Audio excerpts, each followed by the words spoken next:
ak chceme žiť každodenné tie hodnoty, tak potrebujeme to dostať na meetingy, potrebujeme to dostať do rozhodovacieho procesu, potrebujeme to dostať do inovácií. A to je také ťažké, pretože tie hodnoty sú často taká akože vzletná téma, nie? Že akože často sú to také ako... Zoberme si príklad, hej? Hej, no povedz nejaké také najčastejšie hodnoty. My tiež máme vo firme nejaké hodnoty, to presne som ich menoval, že robíme to spolu, je to sranda, ideme vpred a neviem čo, nevzdávajme sa čokoľvek, ale že ako toto zavedieš na každodenný meeting, hej? Že, no, to je presne tak máme tu pondelkovú poradu a pripomeňme si hlavne, že ideme vpred, hej? Minimálne do útorka.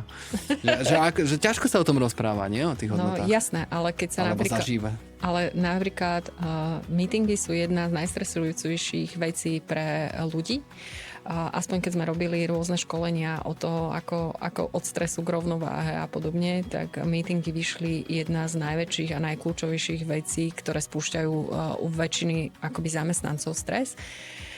Tak už len napríklad to, že ideme vpred, alebo rešpektujeme sa, alebo čokoľvek, alebo dôverujeme, tak už na meetingu sa to dá, že že každý jeden meeting má pripravenú nejakú agendu, má nejakého facilitátora, má pripravený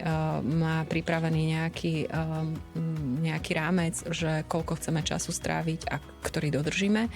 Takisto po meetingu je dôležité, aby vznikol nejaký zápis, aby boli rozdelené úlohy, aby sme sa dostali niekde vpred, aby v podstate bol nejaký progres a mali nejaké deadliny. Ale to v mnohých firmách sa vôbec nedeje, že v podstate prídeme, porozprávame sa, strátime 2-3 hodiny času, ale nie je z toho žiadny výsledok a ľudia majú pocit, že minuli 3 hodiny času a mohli vtedy robiť a tú robotu musia doháňať niekedy inokedy.